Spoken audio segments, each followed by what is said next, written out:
नमस्कार मित्रांनो, आशा कवटेकर यांच्या पुस्तकातून आपण यशाचे आणि श्रीमंतीचे धडे देणारे जगातील सर्वात श्रीमंत व्यक्ती आणि मायक्रोसॉफ्टच्या निर्मात्याची प्रेरणादायक कहाणी म्हणजेच बिल गेट्स यांच्याविषयी माहिती आपण जाणून घेत आहोत. तर चला सुरुवात करूया आपल्या भाग 2ला. हार्वर्ड कॉलेज सोडल्यानंतर त्यांच्यासमोर ध्येय तर होते, पण त्या ध्येयाच्या दिशेने जाण्यासाठी योग्य अशी दिशा नव्हती. कॉलेजमधून बाहेर पडल्यानंतर त्यांनी इंटेल 8080 चिप बनवली. त्यावेळी पर्सनल कॉम्प्युटर अर्थात PC मध्ये चालणारी सर्वोत्तम अशी ती चिप ठरली. यानंतर मात्र त्यांनी मागे वळून पाहिलं नाही. स्वतःची कंपनी सुरू करण्यासाठी ही योग्य संधी आहे हे त्यांनी जाणलं. MITS micro instrumentation and telemetry systems ही अमेरिकेतील इलेक्ट्रॉनिक्स कंपनी होती, जिने 1971 साली इलेक्ट्रॉनिक कॅल्क्युलेटर आणि 1975 साली पर्सनल कॉम्प्युटर बाजारात आणले होते. याच कंपनीने एका मायक्रो कॉम्प्युटरची निर्मिती केली होती. त्या कंपनीने गेट्स यांना त्यांच्या एका प्रदर्शनात उपस्थित राहण्याची परवानगी दिली. त्यानंतर गेट्स यांनी त्यांच्यासाठी अल्टेयर एम्युलेटरची निर्मिती केली, जे मिनी कॉम्प्युटर आणि नंतर इंटरप्रिटरमध्ये अतिशय उत्तम प्रकारे कार्य करू लागले. त्यानंतर बिल गेट्स आणि त्यांच्या मित्राला MITSच्या आल्बुर्कमधील कार्यालयात काम करण्याची परवानगी मिळाली. बिल आणि पॉल ॲलन यांनी 4 एप्रिल 1975 मध्ये मायक्रोसॉफ्ट ही कंपनी सुरू केली. मायक्रो कॉम्प्युटर आणि सॉफ्टवेअर यांचे एकत्रित असे समीकरण म्हणून या जोडीनं कंपनीचं नाव मायक्रोसॉफ्ट ठेवलं. आपलं पहिलं ऑफिसही त्यांनी आल्बुर्कमध्ये सुरू केलं. कंपनीद्वारे अल्टेयर बेसिकची निर्मिती केली आणि त्यांच्या कंपनीने भरारी घेतली. 26 नोव्हेंबर 1976 मध्ये त्यांनी मायक्रोसॉफ्ट ही कंपनी एक व्यापारी कंपनी म्हणून रजिस्टर केली. तोपर्यंत मायक्रोसॉफ्ट बेसिक हे कॉम्प्युटर चाहत्यांमध्ये चांगलेच लोकप्रिय झाले होते.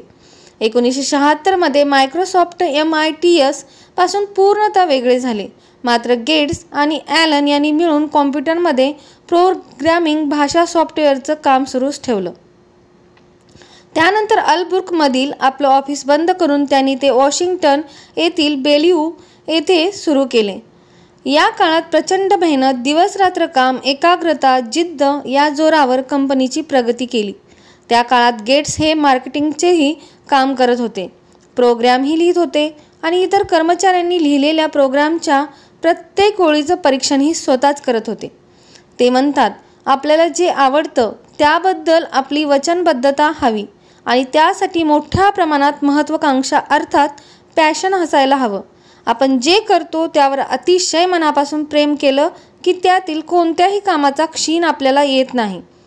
जर आपल्याला ते काम करताना तणाव जाणवला आणि ते कठीण जाते असं वाटलं तर मला नाही वाटत की तुम्ही योग्य गोष्टीवर आणि योग्य क्षेत्रात काम करत आहात. या विचारानेच 18 तास काम करून त्यांनी या कंपनीसाठी मेहनत घेतली. कंपनीच्या यशासाठी आवश्यक ती सर्व कामे प्रसंगी स्वतः केली. 1976च्या अखेरीस मायक्रोसॉफ्ट या कंपनीचा वार्षिक नफा $16,005 एवढा होता.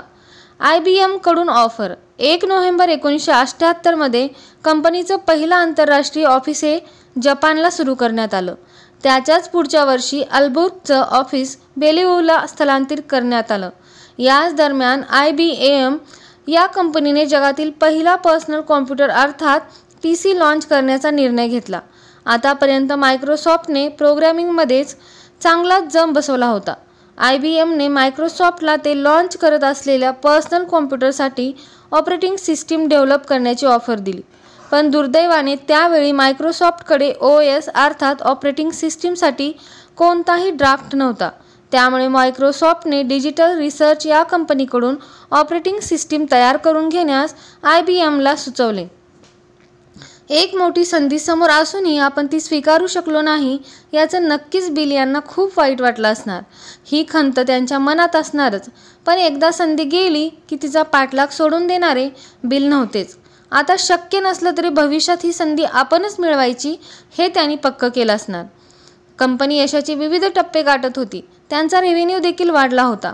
पण आपल्याला कितपत यश मिळवायचं आणि आपल्या ध्येयाचं शेवटचं ठिकाण कोणतं असेल हे मात्र त्यांनी ठरवलं नव्हतं. फक्त समोर येणाऱ्या संधीचं सोनं करायचं आणि या क्षेत्रात आपलं साम्राज्य निर्माण होईपर्यंत आपण काम करत राहायचं हेच त्यांनी ठरवलं असणार. आता ते म्हणतात, मला काय मिळवायचंय आणि कुठपर्यंत पोहोचायचंय हे जर मी आधीच ठरवलं असतं तर तुम्हाला वाटत नाही का मी ते खूप वर्षापूर्वीच मिळवलं असतं? म्हणजेच त्यांनी एखादं विशिष्ट ध्येय ठरवलं असतं, एवढी प्रगती करायची आहे, एवढा पैसा कमवायचा आहे असं काही ठरवलं असतं तर ते आत्ता ज्या शिखरावर आहेत तिथंपर्यंत कदाचित पोहोचूच शकले नसते. ठरवलेलं ध्येय गाठल्यावर त्यांची प्रगती थांबली असती आणि जगात क्रांती घडवून आणणारी या क्षेत्रातली मोठमोठी वरदानं त्यांना आणि साहजिकच जगाला मिळाली नसती. हुकलेली संधी परत मिळवायची कशी? IBMने दिलेली ऑफर रात्रंदिवस त्यांच्या डोक्यात फिरत होती. पुन्हा एकदा त्यांनी ते आव्हान हाती घेतलं आणि 1980 मध्ये एक ढोबळ अशी OS सिस्टीम अर्थात 86 DOS तयार केली. तिच्यामध्ये मोठ्या प्रमाणात आवश्यक ते बदल सातत्याने केले आणि शेवटी MS DOS लॉन्च केले. हे नवीन सॉफ्टवेअर तयार केल्यानंतर मायक्रोसॉफ्टने IBMला ऑफर दिली की त्यांच्या पहिल्या पर्सनल कॉम्प्युटरसाठी MS DOS हे सॉफ्टवेअर मुख्य ऑपरेटिंग सिस्टीम म्हणून वापरावे. आपल्या या सॉफ्टवेअरबद्दल त्यांना प्रचंड आत्मविश्वास होता. IBMने तत्काळ ती ऑफर स्वीकारली आणि अशा प्रकारे मायक्रोसॉफ्टने डिजिटल रिसर्च या कंपनीवर मात केली. ज्या क्षेत्रात आपण आहोत त्या क्षेत्रातील आपल्या स्पर्धकांवर बिल यांचं बारीक लक्ष होतं. IBMने पहिल्यांदा ऑफर दिली त्यावेळेस मायक्रोसॉफ्टकडे ती ऑपरेटिंग सिस्टीम नव्हती, परंतु त्यांच्या प्रतिस्पर्धाकडे ती सिस्टम होती. त्यावेळी जराही वेळ न दवडता त्यांनी IBMला डिजिटल रिसर्च या कंपनीचे नाव सुचवले.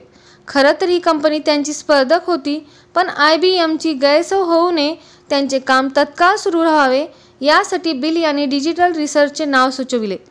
आपल्या ग्राहकाला विलंब न लावता समाधानी करणं, त्यांची निकड भागवणं हे व्यावसायिक सूत्र त्यांना चांगलंच माहीत होतं.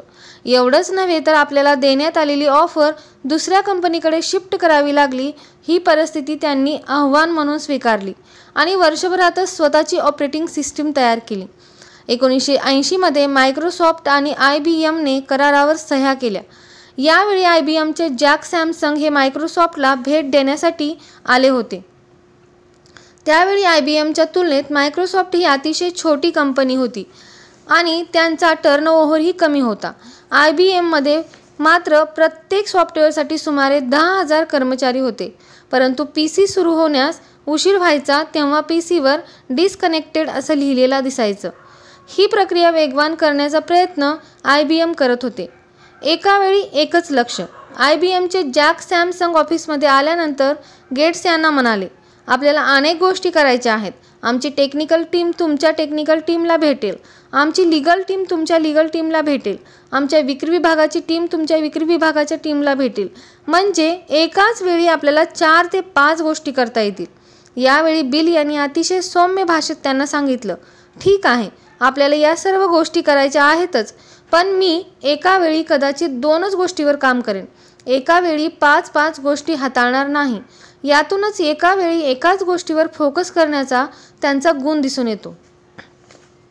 प्रत्येक क्षेत्रातील थोडं काम करून चांगलं काम करण्यापेक्षा एका वेळी एकच क्षेत्र निवडून ते काम उत्कृष्ट करण्यावर त्यांचा भर होता. अनेकदा लोक एकाच वेळी अनेक कामे अंगावर घेतात, परंतु त्यातील कोणतंच काम चांगलं होत नाही किंवा पूर्ण होत नाही. एका वेळी एका कामावर मन एकाग्र केल्यास ते योग्य तऱ्हेने आणि उत्कृष्ट पद्धतीने होते. बिल यांच्या यशामागे हेही एक कारण होतं की ते एका वेळी हाती घेतलेलं काम पूर्ण एकाग्रतेने करत होते, म्हणून त्यात ते मास्टरी प्राप्त करत होते, जे इतर कोणालाच त्या काळी जमत नव्हते. एका वेळी अनेक कामांना हात घालण्याच्या मोहाला टाळण्याबरोबरच प्रत्येक कामावर एकाग्रतेने लक्ष केंद्रित करणे हा देखील त्यांचा महत्त्वाचा गुण होता. ते जेव्हा एखाद्या प्रोग्रामवर काम करायचे तेव्हा त्यांना दिवस रात्रीचे भान नसायचे. मध्ये जर झोप लागली तर ते तासाभराने पुन्हा उठायचे आणि जिथून काम सुटले होते तिथून परत चालू करायचे. याच वेळी ते जॅक यांना म्हणाले होते, पुढील काही वर्षात या क्षेत्रात लक्षणीय प्रगती होणार आहे. कॉम्प्युटरच्या आणि सॉफ्टवेअरच्या किमती प्रचंड प्रमाणात कमी होणार आहेत. या क्षेत्रातील नोकऱ्यांची संख्याही वाढणार आहे. अतिशय सक्षम लोक या क्षेत्रात उतरतील आणि यामुळे जगाचा कायापालट होणार आहे. बिल यांना भविष्याचं व्हिजन होतं. मोबाईल, इंटरनेट, टीव्ही आणि नॅचरल युजर इंटरफेसबद्दल त्यांनी खूप अगोदर भविष्यवाणी केली होती आणि मायक्रोसॉफ्ट देखील नेहमीच या स्पर्धेत एक पाऊल पुढे राहिले आणि आज आपण पाहतो की खरोखरच या क्षेत्राने संपूर्ण जग बदलले आहे. IT क्षेत्र प्रचंड मोठ्या प्रमाणावर विस्तारले आहे आणि यात काम करणाऱ्यांची संख्या अगणित आहे. आजच्या टेक्नोसेव्ही जगाची कल्पना बिल यांनी फार पूर्वीच केली होती. सॉफ्टवेअर विकत घ्यायचे असते. उत्तरोत्तर यशाच्या दिशेने एक एक पाऊल टाकताना त्यांच्या वाटेवर गुलाबाबरोबरच काही काटेही येतच होते. वेगवेगळ्या समस्या त्यांना आव्हान देत होत्या. बऱ्याचदा त्यांना त्या समस्या सोडवताना अपयशही आलं, परंतु येणाऱ्या अपयशाने खचून न जाता त्यातून काहीतरी शिकत राहणं हे त्यांच्या रक्तातच होतं. तो 1976चा काळ होता आणि बिल यांनी आपली मायक्रोसॉफ्ट ही कंपनी नुकतीच सुरू केली होती. त्यावेळी ते केवळ 20 वर्षांचे होते. ते अल्टेअर मायक्रो कॉम्प्युटरसाठी बेसिक प्रोग्राम देत होते. त्यासाठी त्यांना रॉयल्टी मिळत होती. पण हळूहळू त्यांच्या लक्षात आले की या बेसिक प्रोग्रामची पायरसी होत असून कॉम्प्युटर हॉबिस्टमध्ये अर्थात कॉम्प्युटर प्रोग्रामवर काम करणाऱ्यांमध्ये जे पूर्ण वेळ प्रोग्रामर नसतात, हा बेसिक प्रोग्राम एकाकडून दुसऱ्याकडे पाठवला जात आहे आणि त्यासाठी बिल यांच्या कंपनीला कोणतीही रॉयल्टी मिळत नाही. अल्टेअर मायक्रो कॉम्प्युटर विकत घेणाऱ्यांची संख्या वाढत होती, परंतु बेसिक प्रोग्राममधून मिळणारे उत्पन्न मात्र वाढत नव्हते. अर्थात सॉफ्टवेअर फुकट वापरण्याकडे या लोकांचा कल वाढला होता.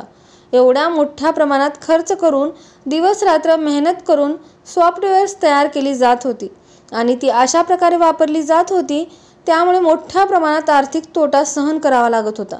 बिल यांना मात्र हे पटत नव्हतं. त्यांना ही सल बोचत होती की लोकांच्या अशा मानसिकतेमुळे आपली मेहनत वाया जात आहे. त्यांनी हे आव्हान स्वीकारलं आणि कॉम्प्युटर हॉबिस्टांना अर्थात कॉम्प्युटर प्रोग्रामवर काम करण्याचा छंद असणाऱ्यांना थेट एक खुलं पत्र लिहिलं. त्यात त्यांनी लिहिलं होतं, अशा प्रकारच्या सॉफ्टवेअर पायरसीमुळे गुणवत्तापूर्ण आणि नवनवीन सॉफ्टवेअर्स तयार करण्यासाठी सॉफ्टवेअर निर्माते पुढे येणार नाहीत. ते आपला वेळ आणि पैसा गुंतवण्यासाठी इच्छुक राहणार नाहीत.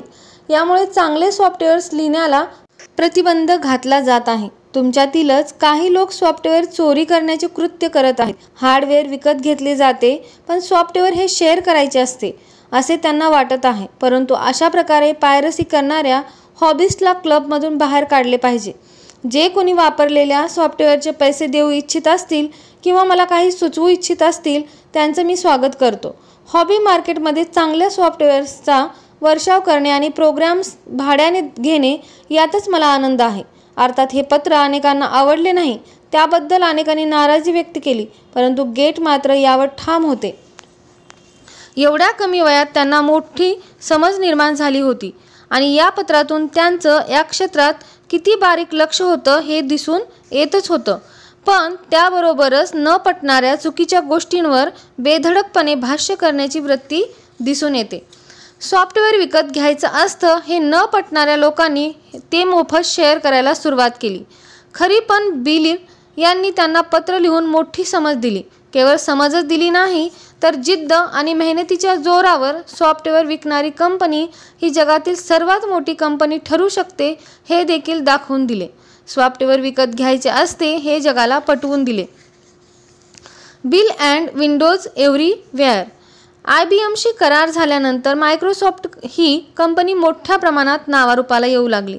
बिल यांनी मायक्रोसॉफ्टच्या माध्यमातून अतिशय चतुराईने आणि कुशलतेने IBMशी एवढे घनिष्ठ संबंध प्रस्थापित केले की आता IBM प्रोग्रॅमिंगसाठी पूर्णतः मायक्रोसॉफ्ट कंपनीवरच अवलंबून राहू लागली.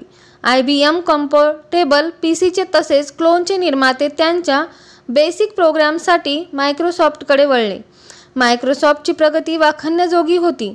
ॲपल, इंटेल आणि IBM प्रमाणेच त्यांचाही विस्तार होत होता. 1978 पर्यंत त्यांच्या सॉफ्टवेअरची विक्री 10 लाखाहून अधिक झाली होती. सुरुवातीला 13 कर्मचारी असणारी ही कंपनी आता वटवृक्षाचं रूप घेत होती. कर्मचारी संख्या आता 128 वर पोहोचली होती. याच काळात बिल गेट्स हे कंपनीचे प्रेसिडेंट झाले, तर पॉल ॲलन हे एक्झिक्युटिव्ह व्हाईस प्रेसिडेंट झाले.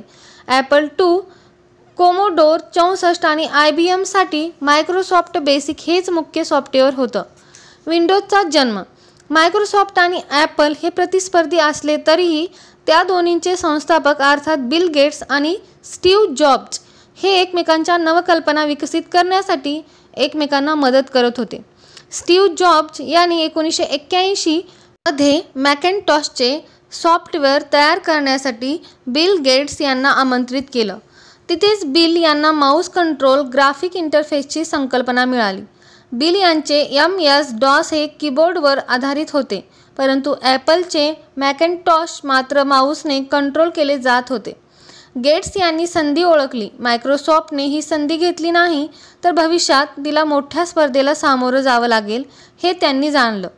त्यानंतर माऊस कंट्रोल इंटरफेसने विंडोजला मार्ग करून दिला. भविष्यात विंडोज लॉन्च करण्यात येणार असल्याचे बिल यांनी जाहीर करून टाकले. हे सॉफ्टवेअर MS-DOSच्या माध्यमातून वापरण्यात येणाऱ्या सर्व सॉफ्टवेअरशी सुसंगत असेल असेही त्यांनी सांगितले. अर्थात हे MS-DOSचे ॲडव्हान्स्ड व्हर्जन असेल हे त्यांनी जाहीर केले.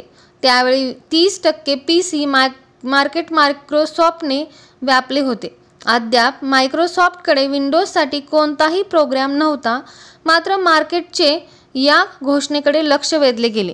या घोषणेनंतर विंडोज बाजारात येण्यासाठी 2 वर्षे लागली, परंतु लोक त्याची वाट पाहत होते. ॲपलच्या मॅकिंटॉशच्या कॉम्प्युटर सिस्टीममध्ये आणि विंडोजमध्ये बऱ्यापैकी समानता होती. मायक्रोसॉफ्ट विंडोज लॉन्च करण्यापूर्वी ॲपलला सॉफ्टवेअर लायसन्सचा करार करण्यास सांगितले होते, परंतु ॲपलने त्याकडे दुर्लक्ष केले आणि आपलं पूर्ण लक्ष कॉम्प्युटर विक्रीकडेच लावले.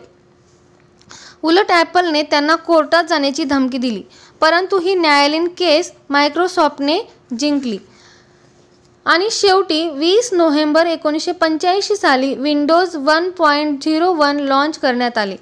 हे पहिले पब्लिक विंडोज रिलीज होते. मायक्रोसॉफ्ट विंडोजच्या सिरीजमधले हे पहिले व्हर्जन होते. MS-DOS नंतर ग्राफिकली रन होणारे 16 बिट मल्टीटास्किंग शेल म्हणून हे कार्यरत होते. कॉमेडेक्स येथील व्हिजी-ऑन हे सॉफ्टवेअर पाहिल्यानंतर त्याच धर्तीवर बिल यांनी हे सॉफ्टवेअर तयार केले. सुरुवातीला या विंडोजला सकारात्मक प्रतिसाद मिळाला खरा, पण अनेक हार्डवेअर आणि सॉफ्टवेअर निर्मात्यांकडून त्यावर टीका केली गेली. विंडोज 1.01 हे त्यांच्या अपेक्षा पूर्ण करू शकत नाही असं त्यांचं मत होतं. या सॉफ्टवेअरमध्ये माऊसवर जास्त भर देण्यात आला आहे असं त्यांना वाटत होतं आणि त्या काळात माऊस वापरणाऱ्यांची संख्या अगदीच नगण्य होती. माऊस हे हार्डवेअर सर्वांपर्यंत पोहोचलेलंच नव्हतं. त्याचबरोबर हे सॉफ्टवेअर व्यवस्थित काम करत नसल्याचं तसेच नवीन युजर्ससाठी उपयुक्त नसल्याचंही सांगितलं जात होतं. यावर टीका झाल्या असल्या तरी मायक्रोसॉफ्ट विंडोज लाईनमधील हा एक मोलाचा दगड होता. टीकांना घाबरून काम बंद करणाऱ्यातले बिल नव्हते. आपल्यावर होणाऱ्या टीका आणि येणारं अपयश म्हणजे प्रगतीतील मोठी पायरी आहे असंच ते मानत होते.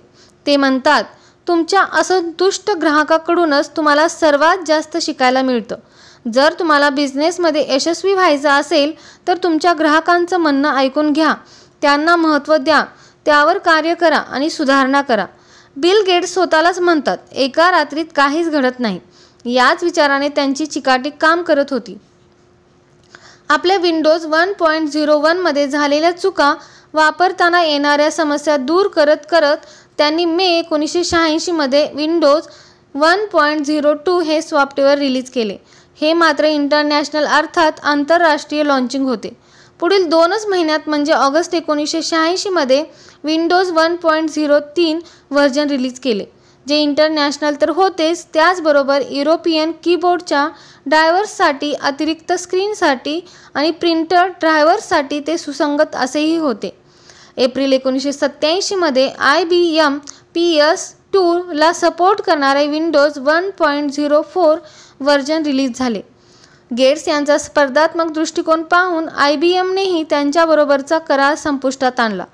त्याचबरोबर इतर कंपन्याही स्वतःची वेगळी ऑपरेटिंग सिस्टम तयार करून MS-DOSच्या जागी आणण्याच्या प्रयत्नात होते. गेट्स यांनी मात्र आपलं संपूर्ण लक्ष विंडोज विकसित करण्यावर केंद्रित केलं होतं. ते विंडोजमध्ये जास्तीत जास्त फंक्शन वाढवत होते आणि अखेर 1989 मध्ये त्यांनी त्यांचे ऑफिस सॉफ्टवेअर लॉन्च केले, ज्यात त्यांनी अनेक महत्त्वपूर्ण आणि गरजेची ॲप्लिकेशन्स एका सिस्टीममध्ये आणली. विंडोजच्या यशामुळे मात्र गेट्स तितकेसे आनंदी नव्हते, कारण पुढील काळात संगणकाचे भविष्य हे इंटरनेटवरच अवलंबून असणार आहे हे त्यांनी त्याच वेळी जाणले होते आणि मायक्रोसॉफ्टने इंटरनेट एक्सप्लोरर बाजारात आणले. त्यासाठी त्यांना अनेक वर्ष प्रयत्न करावे लागले.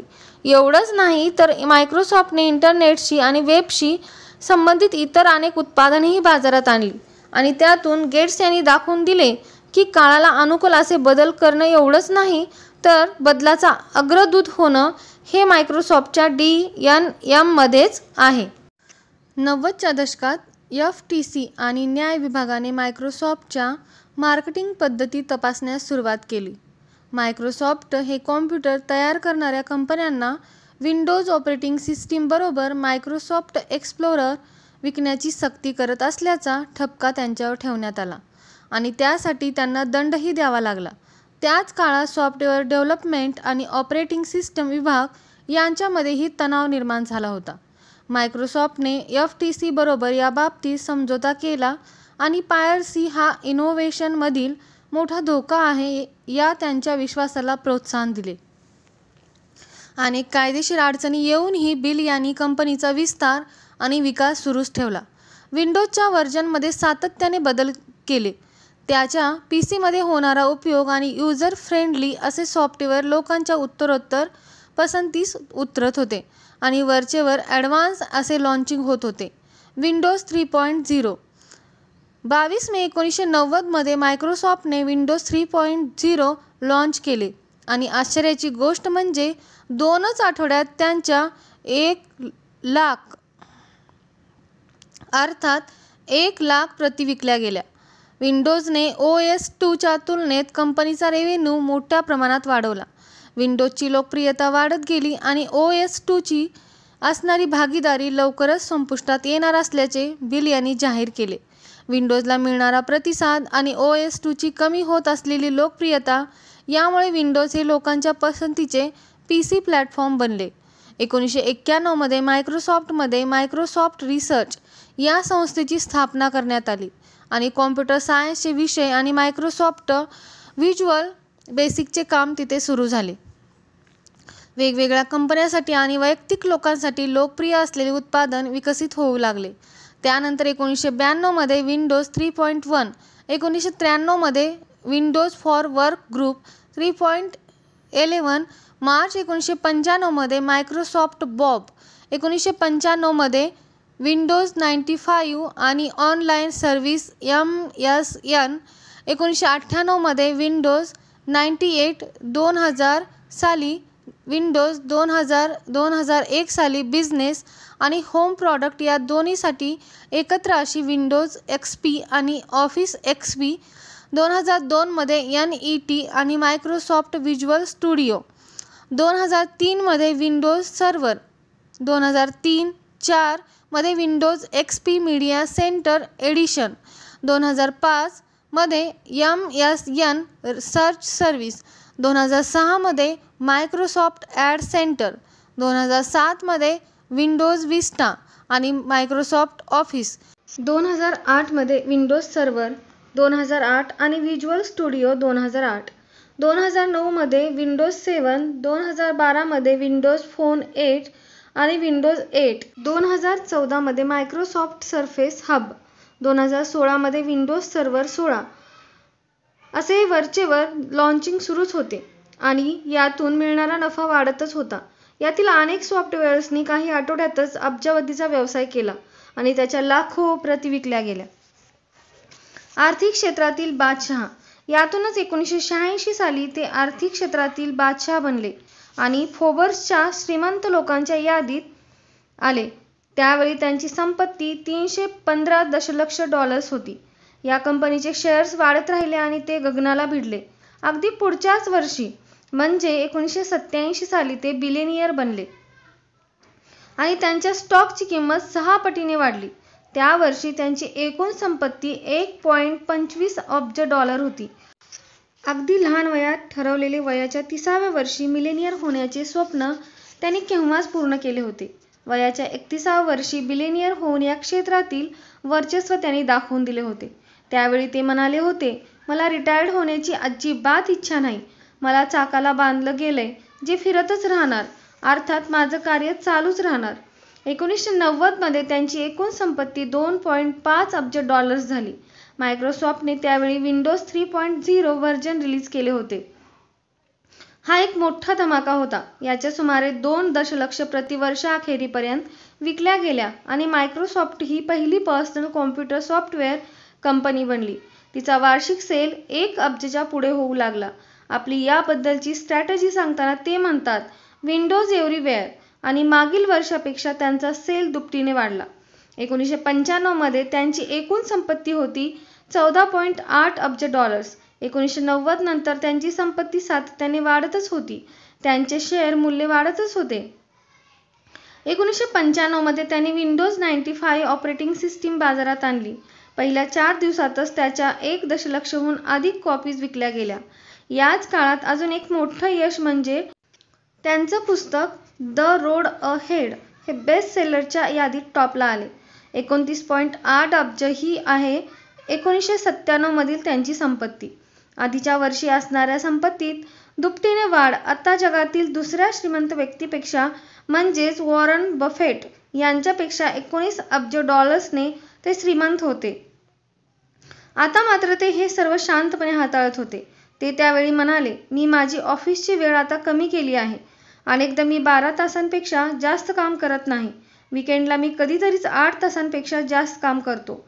अगदी तुफान आणि वेड्यासारखा वाढत असणाऱ्या स्टॉक व्हॅल्यूमुळे 1999 मध्ये त्यांची संपत्ती $85 बिलियन ही संपत्ती एका वर्षात $25 अब्ज ने वाढली आणि जवळजवळ प्रत्येक तासाला $3 दशलक्ष ने वाढत होती. आणि याच वर्षाच्या एका क्षणी ते $100 अब्ज संपत्तीचे मालक झाले. 2000 मध्ये मात्र त्यांची संपत्ती $100 अब्ज वरून $63 अब्ज वर आली. मायक्रोसॉफ्टचे स्टॉक खाली आले. त्यांच्या आयुष्यातील हा लक्षणीय असा उतार होता. त्यांच्या चॅरिटीचे डोनेशनही कमी होऊ लागले. बिल यांनी मायक्रोसॉफ्टच्या चीफ एक्झिक्युटिव्ह पदाचा राजीनामा दिला आणि ते मायक्रोसॉफ्टचे चेअरमॅन झाले. गेल्या 13 वर्षात पहिल्यांदाच 2008 साली बिल हे जगातील सर्वात श्रीमंत व्यक्ती राहिले नाहीत. वॉरन बफेट आणि कार्लोस स्लिम वेलू यांच्याही ते मागे राहिले. आता मात्र गेट्स यांनी मायक्रोसॉफ्टमध्ये पूर्ण वेळ काम बंद करणार असल्याचे जाहीर केले होते आणि समाजकार्यासाठी परोपकारी कार्यासाठी आपला जास्तीत जास्त वेळ देणार असल्याचे जाहीर केले. 2019च्या माहितीनुसार बिल गेट्स यांची सध्याची एकूण संपत्ती ही $98.5 अब्ज आहे आणि जेफ बेजॉस नंतर हे जगातील दुसरे श्रीमंत व्यक्ती आहेत. Breakout career.